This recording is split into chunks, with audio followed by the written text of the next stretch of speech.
Okay, now that we're not on time lapse, we'll try this again. Welcome to this week's midweek warm-up. We are trying for the third time here. Third time's the charm. It's been a long day. It'll be a longer day. There's just a lot. It's not snowing. It should be snowing. It was snowing. But it's windy and cold. I mean, it's 41, so it doesn't, like, the ambient temperature is not bad. It's the wind chill that makes it cold. But it was snowing about 10 feet above us, which is sad. Yeah. So, before we jump in, it's not snowing. just be praying, please, for us and Snow. Friends of ours that are just facing some challenges right now and needing Snow. Encouragement. And she's and peace. And yeah, I think that covers it pretty well. Yeah, there's just anytime, am I right in saying anytime someone is pursuing what God has for them, Satan comes at them every angle they can find, that he can find. If they're seeking to do what God wants to do and not trying to get God to do what they want them to do, yes. Yes. Because why would he waste his time on people that aren't doing anything useful? Well, yeah. I mean, we cause a lot of our own struggles and trials, and that's kind of what Job's friends are pointing out in the book of Job, is that they think he brought everything upon himself. And that's not always the case. Although I think in our culture, in the church, we're much more quick to say, oh, the devil made me do it, rather than taking responsibility. And because I read the screw tape letters. yeah. If you do get a chance to read the Screw Tape Letters by C.S. Lewis, it's very good, but it's also challenging. It's terrifying. It's creepy. It's very, very creepy. So, best horror movie you'll ever read. Only one you'll ever read. That's not true. There's graphic novels in most of them. That's awful. Anyway. There's a pop-up version, actually, at Costco. Wrapping back around to what we're supposed to be talking about. Yeah, Dracula. We are in Job chapter 13. Job 13. No, it's Job. Job. Would you like... I don't want to read it because I'll read it again. Behold, my eye has seen all this, my ear has heard and understood it. What you know, I also know. I am not inferior to you. If I would speak to the Almighty, and I desire to reason with God, but you forgers of lies, you are all worthless physicians. Oh, that you would be silent, and it would be your wisdom. Now hear my reasoning, and heed the pleadings of my lips. Will you speak wickedly for God, and talk deceitfully for him? Will you show partiality for him? Will you contend for God? Will it be well when he searches you out, or can you mock him as one mocks a man? He will surely rebuke you if you secretly show partiality. Will not his excellence make you afraid, and the dread of him fall upon you? Your platitudes are proverbs of ashes, your defenses are defenses of clay. Hold your peace with me, and let me speak, and let me come on me what may. Why do I take my flesh in my teeth, and put my life in my hands? Though he slay me, yet will I trust him. Even so, I will defend my own ways before him. He also shall be my salvation, for a hypocrite could not come before him. Listen carefully to my speech, and to my declaration with your ears. See now, I have prepared my case. I know that I shall be vindicated. Who is he who will contend with me? If now I hold my tongue, I perish. Only two things do not do to me, then I will not hide myself from you. Withdraw your hand far from me, and let not the dread of you make me afraid. Then call, and I will answer. Or let me speak, then you respond to me. How many are my iniquities and sins? Make me know my transgression and my sin. Why do you hide your face and regard me as your enemy? Will you frighten a leaf driven to and fro? And will you pursue dry stubble? For you write bitter things against me, and make me inherit the iniquities of my youth. You put my feet in the stocks, and watch closely on my paths. You set a limit for the soles of my feet. Man decays like a rotten thing, like a garment that is moth-eaten.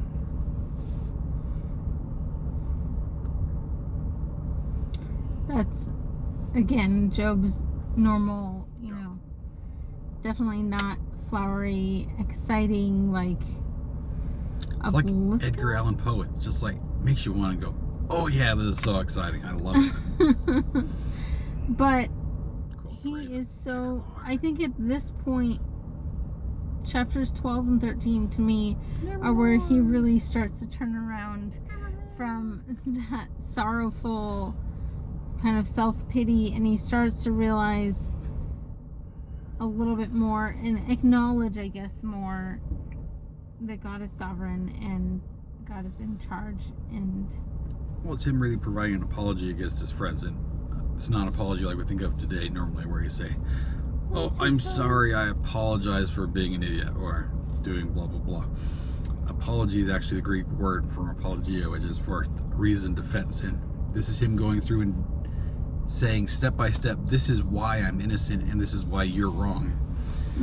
And so he goes through for a very long time here, and it keeps going for another 40 chapters after this, but it's him saying and explaining why he's actually not wrong throughout this. Well, and so I can't remember if I already said this in this take or not, but the concept of the devil made me do it is something I think we jump to too easily, too quickly in... Yes, that's what the C.S. Lewis part was about. Okay, we did. Okay. But might as well keep going with it. Yeah. It's just something that it gives him more power, or it's assigning to Satan more than he is capable of doing in yes. actuality. Yes. We're more than capable of screwing our own lives up. Well, and in this circumstance, Job is laying it out before his friends, and I really like the bit in 4 and 5. So he says, "You're worthless for physicians." So if you've ever had a doctor that, I don't mean to say doctors are all awful or anything like that, just some doctors, sometimes if they don't listen to you, they're just trying to fix what they think is wrong without listening to you. That's kind of the same concept, right? Or they just want to make money off you. They're just, well, in this case, his friends are just looking at him and they've already come to a conclusion without considering what he has to say. They don't want to hear his defense because they've already come to a conclusion. Yeah, they don't want to know why his blood sugar is over 700. Yeah, they just want to tell him that it's his fault. Never have sugar ever again. So I'm that, just fine. and then verse 5, "Oh, that you would be silent, and that would be your wisdom." So that's a proverb? No, but Solomon refers to it later as a proverb. Yeah. Because Solomon says later on that even a fool seems wise until he opens his mouth. And that's what this is talking about. It works well for a lot of people, that they may seem really amazing and then they start talking and it's, oh my goodness, what are you on? Okay, if you've ever seen the movie Singing in the Rain, the very beginning part of it, Lena Lamont is this blonde, just gorgeous movie star. But she ain't people. Exactly. And then you hear her talk, and that's kind of the whole premise of the movie, is that they don't want She can't be in a talkie. She can't be in a talkie because her voice is, it doesn't match the picture that people have. She sounds kind of like Elmo, actually. Very nasally, very whiny. Anyway, it's funny. So yeah, scary. But moving on. So he goes on here and says, "Now hear my reasoning, heed the pleadings of my lips." And so he's basically saying, I know where your stance is. Listen to me now, because you just keep talking and not listening. And he basically accuses them through his series of questions here of saying, do you really have the right to speak for God in all these different circumstances? And so he asks things like, will you speak wickedly for God? Will you talk deceitfully for him? Will you show partiality for him? Will you contend for him? And it's just going on and saying, do you really have the right to go do these things? Are you stronger, wiser? Well, are you on par with God, really? Yeah. Is what he's asking. Because he doesn't know the answers, and he's clearly showing that he knows he's innocent. Mm-hmm. But he knows he doesn't have the right to ask God these things. Mm-hmm. Which, obviously, much later, God's going to flat out say, you don't have the right to ask me these things. I'm going to tell you why anyway. But that's later, like 6-7 months down the road still. But he goes on there and he says, you know, you could do all these things, but God will surely rebuke you if you secretly show partiality. And why will not his excellence make you afraid and the dread of him fall upon you? And then he outright says, your platitudes are proverbs of ashes and your defenses are useless. Look, snow. Yeah, it's starting to snow a little bit. It's melting as soon as it hits the truck, though, so. That's because the windshield's really hot. But then he says in verse 13, hold your peace with me and let me speak. Because basically, his friends have just been saying, stop talking, we know you're guilty the entire time. And each one progressively has been getting worse in doing such. And so he's saying, please just be quiet and let me talk. And then whatever's going to happen is going to happen. And says, otherwise, why am I doing all these things? Why am I sitting here? Why am I still alive? And that's the part here in verse 14 where it says, why do I take my flesh in my teeth and put my life in my hands? But then he goes on to get to the real crux of what the matter is. In verse 15 it says, though he slay me, yet will I trust him. Even so, I'll defend my own ways before him. He's saying, I trust God no matter what his answer is, but I'm still going to say I'm right, because in my view, I am right in what I've been doing. So he's maintaining his innocence. But then he goes on to say, God has the right to strike me down if I did something wrong. And he wants you to tell me if I did something wrong. Sorry. But apparently our truck is talking also, because Emily... I forgot my phone is connected to the stereo. You know, you just stop touching it, it won't do it. It's amazing. We're still learning the vehicle technology. Hey! I've driven it a lot. So I just wanted to interject that, she's pretty. like you said, Job is not just saying, okay, I trust God, but I'm still going to maintain my innocence. He's saying, I trust God. I still can't see what I did wrong. I still am going to tell God, I feel like I haven't done anything wrong, but you also still have the authority to show me and the ability. You're the only one who can show me and help me see if I have done something wrong. Yeah, in verse 16 he says, he also shall be my salvation, for a hypocrite could not come before him. He's saying, if I'm telling you one thing and doing another, then God's going to strike me down, because that's what I deserve. But he's the only one that can prove I'm right. And in verse 17 it says, listen carefully to my speech and to my declaration with your ears. See now, I have prepared my case. I know that I shall be vindicated. Who is he who will contend with me?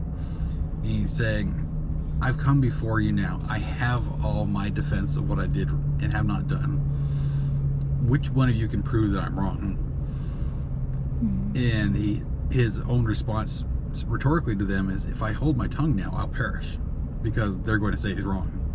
They're not necessarily going to have any proof or evidence or anything. They're just going to say, well, the situation you're in is evidence enough that you've done wrong, and conventional wisdom says you're wrong. Huh? Yeah. Well, why is he wrong? Why is not? But they don't know that. So in verse 20 he asks for two things, which if you don't read verse 21 in context of 20, you can go, oh my goodness, he's an idiot. Because if you read 21, say, withdraw your hand far from me, and let not the dread of you to make me afraid. And it's kind of like, what in the world is he talking about? I should probably do that as a sermon sometime, just to get people. Because then you take it back in context and say, only two things do not do to me, then I will not hide myself from you. Saying, please don't withdraw your hand, and please do not let the dread of you come upon me. He's asking for God to do these things, not saying, take your hand away because I'm awesome and amazing. Or... I mean, he's still also not even saying that God is causing all these things and he wants God to stop. He's saying, like, he still desires to have a relationship with God, I guess is the point. And that he doesn't want to be so afraid of God because of his circumstances that he's not willing to listen to him. Yeah, he goes on with that in the following verse here in 22, where it says, then call and I will answer, or let me speak, then you respond to me. So he's saying, I want to have this discussion with you, God. I want you to tell me what's going on. I want to know if I've actually done something. It says, how many are my iniquities and sins? Make me know my transgression and my sin. But then he goes on to say, why do you hide your face and regard me as your enemy? And then basically talks about God's natural forces on the earth and how it doesn't really work that way. Because he's saying, I know that you should be here. Why do I not see you? Why do I not see you at work? And of course the answer here is he's not really looking where God is at. He's looking at what's going on to him still. And so obviously nowadays we have the capacity to look, and we have the Bible as a whole to read through and see what's going on. But we can pray directly to God and he will answer us directly, which is not going to be like I'm answering Emily right now. She asks a question. Normally. Not to say it won't happen, but it normally will not. Yeah. But Job didn't have that capacity. He had the, okay, if things go well in my life, then I must be on the right path. And if they're not going well, then yeah, I'm doing something wrong. That's basically what they had to work with. They didn't have the understanding of these 2,000 pages of everything going on, because this is back in Genesis, so I had 20 chapters realistically the Bible we'll work with. Yeah, well, and at this time, was it even written down, or was it just verbal, oral? It was not written down yet, because they wouldn't know, because those didn't live oral tradition. So that brings up a whole different subject. I'll save. I'm rabbit trail ready today. I don't know. That's because she's the little bunny. I guess that's fitting. Anyway, sorry. Continue. See what? That's the way it goes. Yes, Job is here and he's trying to find out what's going on. He doesn't know.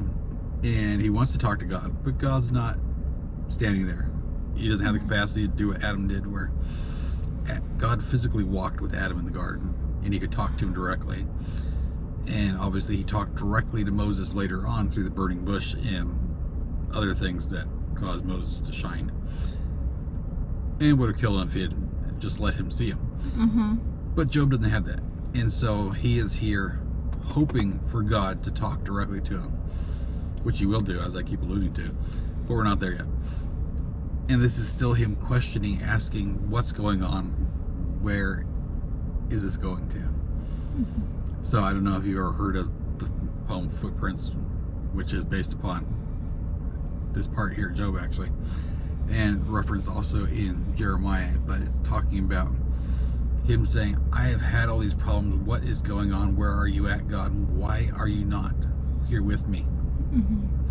And the answer obviously is that God's been carrying him through all these things, and he's just missing them because he's so caught up in the things. Yeah. And so we have it busts backing up. You also have a request. Hopefully they don't back into us. That's nice. It doesn't matter right now. And so it says, for you write bitter things against me and make me inherit the iniquities of my youth. You put my feet in the stocks and watch closely on my paths. You set a limit for the soles of my feet. And the man decays like a rotten thing, like a garment that is moth-eaten. So overall, he's not having a good time still, which is understandable. But he recognizes just what value man has in the grand scheme of things. He knows that life is short and man is nothing compared to God. And so he's still here trying to get God to respond. He wants an answer, but he just isn't there yet. Yeah.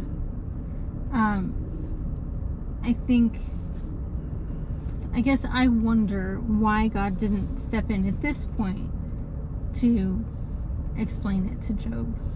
Like, obviously, we can look back, like you said earlier, we can look back and we have the whole book of Job. But in my preference, my hope would be that it would be a much quicker reply. But obviously there are things that Job learns. There's something in the remaining 40-some chapters of this book that God is working out for Job's good. So there's a reason why he's asking these things. He's getting to the point of having the right focus and the right questions. But is it maybe he's not really ready to listen? Or... Well, about 4 or 5 chapters back, we have Job asking for an intercessor that'll come and help. Mm-hmm. And obviously we know now that that intercessor truly is Jesus. And Jesus wasn't going to come at this point because he doesn't. A few thousand years earlier. It was not the time. But there was a fourth friend that has not yet shown up, who is the immediate answer to that question. And we're waiting for him to arrive to set the record straight and really point out this is what God's doing this entire time.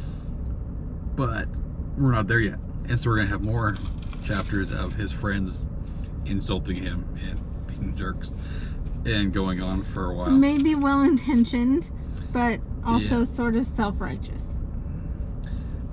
Well, like for example, the next one is Job continuing, and then we have Eliphaz's second speech, and then chapter 16 we have Job's reply, and my Bible connotes it as being, my friends are miserable comforters.